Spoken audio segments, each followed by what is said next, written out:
Halo guys, welcome back to my channel. Aku menada kedai ya. Lagi-lagi pun kapal berutama ngis apanya muai buri yang agak konten nak seberapa lah. Mana kan? Mana pantai Bak Kuantan tu.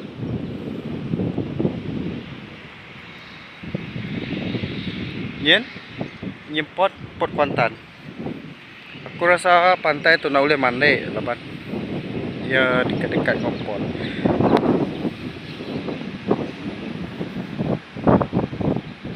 Bisa ketam dia. Dia ulah kabar ko. Mai buriang.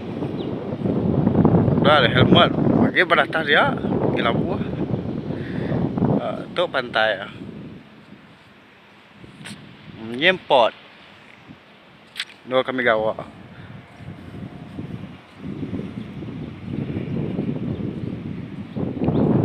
Nak pedai dua ayat tu baik dah.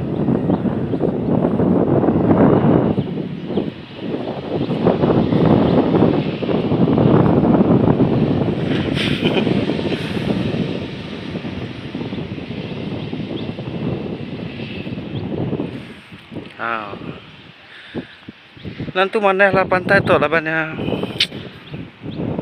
namanya kurang kebersihan.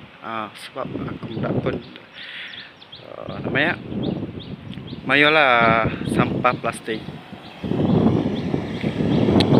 Oi!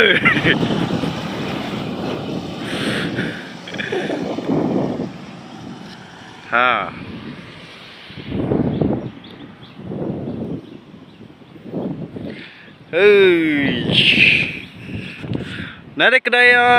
Itulah kedai ya. Muai burim jalan ke Diheng.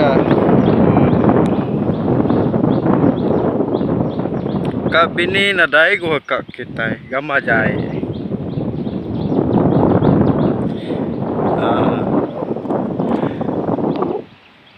Nyoka gawai gitu. Sebenarnya selamat hari gawai gaya kita semua bala peninggal. Tu hari aku kau. Okeylah guys, sampai itu aja walaupun video singkat, yang penting bisa kongsi gak aku ngau video tu ngau kita. Bye bye guys. Jangan lupa like, comment and subscribe.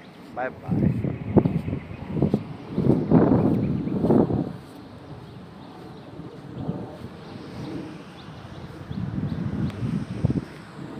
Dun, dun, dun.